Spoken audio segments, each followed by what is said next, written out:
আমরা তো চাইনি, কল্পনাও করিনি এইভাবে আমাদেরকে রাস্তায় নামতে হবে প্রিয় আজহার ভাইয়ের মুক্তির দাবিতে। মুক্তিযুদ্ধের সময় মানবতা বিরোধী অপরাধের দায়ে ফাঁসির দণ্ডপ্রাপ্ত বাংলাদেশ জামায়াতে ইসলামীর সহকারী সেক্রেটারি জেনারেল এটিএম আজহারুল ইসলামের মুক্তির জন্য নিজে গ্রেপ্তার হতে রাজি দলটির আমির ডাক্তার শফিকুর রহমান। বৃহস্পতিবার বিকেলে নিজের ভেরিফাইড ফেসবুক স্ট্যাটাসে এমনটি জানিয়েছেন তিনি।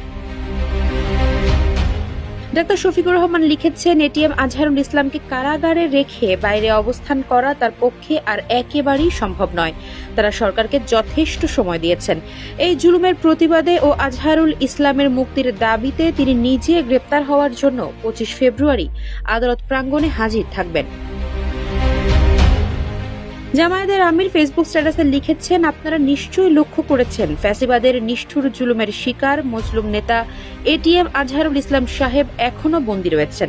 একে একে সব জাতীয় নেতৃবৃন্দ মুক্তি পেলেও তিনি বৈষম্য ও জুলুমের শিকার হয়ে বন্দী জীবনের কঠিন বোঝা বহন করে চলেছেন।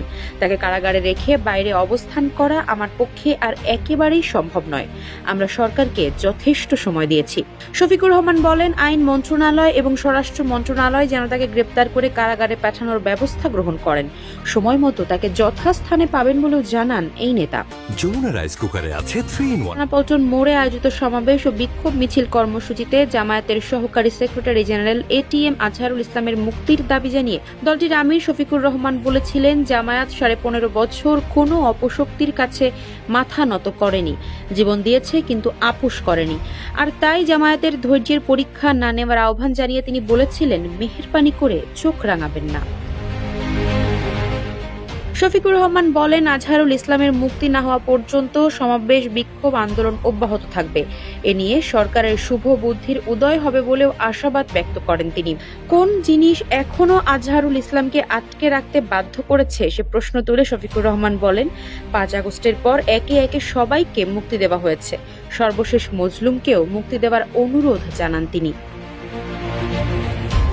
2014 সালের 30 ডিসেম্বর আজহারকে ফাঁসিতে ঝুলিয়ে মৃত্যুদণ্ডের আদেশ দেন আন্তর্জাতিক অপরাধ ট্রাইব্যুনাল। মুক্তিযুদ্ধ চলাকালে রংপুর অঞ্চলে 1256 ব্যক্তিকে গণহত্যা, 17 জনকে অপহরণ, 1 জনকে ধর্ষণ, 13 জনকে আটক, নির্যাতন, গুরুতর জখম এবং শত শত বাড়িঘর লুণ্ঠন ও অগ্নিসংযোগের মতো 9 ধরনের 6টি মানবতা বিরোধী অপরাধের অভিযোগ আনা হয় এটিএম আজহারের বিরুদ্ধে।